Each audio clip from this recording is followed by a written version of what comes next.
बिस्मिल्लाहिर्रहमानिर्रहीम। अस्सलाम वालेकुम। हम सैयद तारिक शहर इलाहाबाद से आप देख रहे हैं यूट्यूब चैनल दृष्टि के प्रोग्राम मेरी आवाज सुनो। फिलिस्तीन में जंग जो हो रही है उसके कई पहलू हैं। एक तो थर्ड टेम्पल का मसला जो हदीसों से और कुरान से जुड़ा हुआ है, और यहूदियों से जुड़ा हुआ है, मुसलमानों से जुड़ा हुआ है, और दूसरा पेट्रोल जो इकोनॉमी से जुड़ा हुआ है। इसराइल अपने दोनों हाथ में लड्डू लेना चाहता है। एक तो वो मिडिल ईस्ट पे कब्जा करके तमाम इलाकों पे पेशिनगोई के हिसाब से उन तमाम इलाकों को कब्जा करना चाहता है, और रसूल पाक सल्लल्लाहु अलैहि वसल्लम की पेशिनगोई को गलत साबित करना चाहता है। और दूसरा वो 524 बिलियन डॉलर के रिजर्व को, ऑयल और गैस के रिजर्व को पूरी तरीके से कब्जा करना चाहता है ताकि वो आगे एक बिजनेस कर सके, पैसा कमा सके। अमेरिका इसके पीछे है। अमेरिका ने 75 साल से जो बिसात बिछाई है मुसलमानों के खिलाफ। जब से पेट्रोल पैदा हुआ है, जब से पेट्रोल की जानकारी हुई है, पूरा मिडिल ईस्ट में सिर्फ जंगें चल रही हैं और मुसलमानों को आपस में लड़वा रहा है, या सरकारों को पटकवा रहा है, या कत्ल करवा रहा है, और उसके जरिए वो अपना डोमिनेशन कायम किए हुए है। इंग्लैंड से करार फिलिस्तीन का था तेल के कुओं का, जो 2024 में खत्म हो जाएगा, और फिलिस्तीन ने सरकार ने यह डिसीजन लिया है they will not continue any contract further with England. अब जाहिर सी बात है इंग्लैंड के पास कॉन्ट्रैक्ट न जाने का मतलब यह है कि अमेरिका और नेटो का डोमिनेशन पे सवाल हो जाएगा। तो अब ये जाएगा किसको? तो जाहिर सी बात है चाइना या रशिया के पास जाएगा। फिलिस्तीन की गवर्नमेंट ने रशिया को देने की सोची, इसके बारे में प्लान किया और यह डिसीजन लिया, और यह चीज जानकारी रशिया की अमेरिका को हो गई, और अमेरिका पूरी तरीके से तिलमिला गया और अटैक की तैयारी उसने पूरी कर ली। रशिया यूक्रेन से आर्म सप्लाई को रोकने के लिए, डिविएट करने के लिए बहाने ढूंढ रहा था, और उसने वार्निंग दी थी कि अगली जंग कहीं ऐसा ना हो कि इसराइल में हो। अब इसराइल में जंग शुरू हो गई। अब इसराइल में वो पूरी तरीके से वो इन्वॉल्व है। हमास को पूरी तरीके से सपोर्ट कर रहा है, हिजबुल्लाह को सपोर्ट कर रहा है, सीरिया को सपोर्ट कर रहा है, लेबनान को सपोर्ट कर रहा है, हूती को सपोर्ट कर रहा है, ईरान को सपोर्ट कर रहा है, यमन को सपोर्ट कर रहा है। तो तमाम जगह पे धीरे धीरे डोमिनेशन रशिया का बढ़ रहा है। और फिलिस्तीन पे अगर जब वो रिफाइनरी बनाएगा अपनी, तो उसको प्रोटेक्शन के लिए वो अपना बेस भी बनाएगा।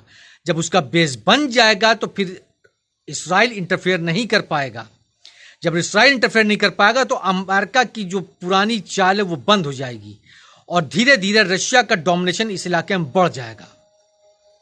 और अगर रशिया यहां पे अपना बेस बना लेता है, तेल के कुएं, उसके कॉन्ट्रैक्ट उसको मिल जाता है, तो पूरा तेल का सप्लाई अरब सागर में उसके कंट्रोल में हो जाएगी, और यह अमेरिका कभी नहीं चाहेगा। इसलिए हमेशा की तरह वो इसराइल के सपोर्ट में आ गया। पहले तो उसने 3 जंगें अरब से डायरेक्ट लड़ी। इसराइल तो सिर्फ 5% इन्वॉल्व था, 95% अमेरिका इन्वॉल्व होता था, उसके जंगी जहाज इन्वॉल्व होते थे। अब इनडायरेक्टली वो इसराइल के थ्रू आ रहा है।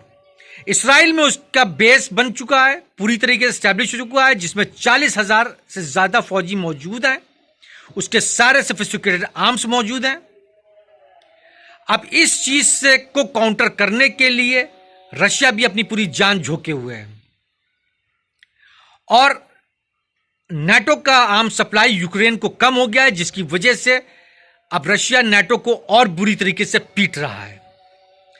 अफगानिस्तान से जब से सरकार हटी है अमेरिका की, जिल्लत के साथ वहां से हटे हैं 57 मुल्क, तो वो उसके बाद से इसराइल बहाने ढूंढ रहा था, प्लानिंग कर रहा था।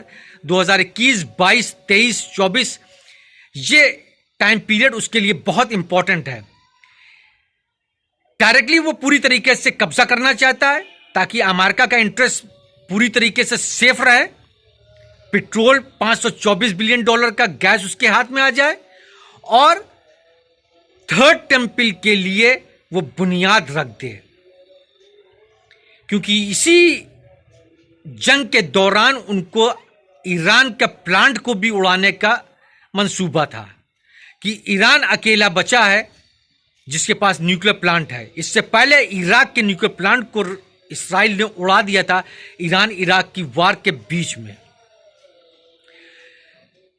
अमेरिकन नाटो के आर्मी पूरी तरीके से इन्वॉल्व है इस्राइल की तरफ से, उसी तरीके से अरब के, जॉर्डन के, ईरान के, सीरिया के, इजिप्ट के, यमन के रिटायर्ड आर्मी ऑफिसर पूरी तरीके से इन्वॉल्व हैं हमास के साथ। यह जंग रशिया वर्सेस अमेरिका की है, वर्चस्व की है, कंट्रोल की है, और यह अल्लाह की प्लानिंग भी है। अल्लाह रब्बुल इज्जत ने कुरान मजीद में बोला है कि ये हमें जमीन पे अमन कायम रखने के लिए हम दो जालिमों को आपस में टकरा देते हैं, तो एक अमेरिका, दूसरा रशिया। अब इन दोनों की जंग यहां पे शुरू हो गई है। अब लार्ज स्केल ये जंग बढ़ेगी। सारे अरब ममालिक पेशिन गोई जानते हैं और वो अपनी तैयारी में लगे हैं, मजबूरी में फंसे भी हैं और लगे भी हैं।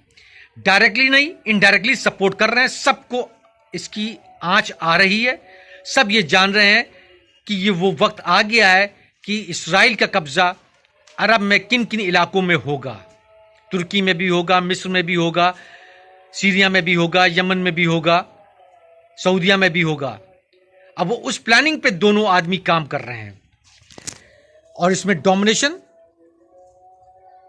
फायदा सिर्फ इस्राइल का है, उसके दोनों हाथ में लड्डू है। अब ये वार बढ़नी है और धीरे धीरे ये फुल फ्लेज फॉर्म में नाटो वर्सेस रशिया और प्रो रशिया मिडिल ईस्ट में फैल जाएगी। शुक्रिया।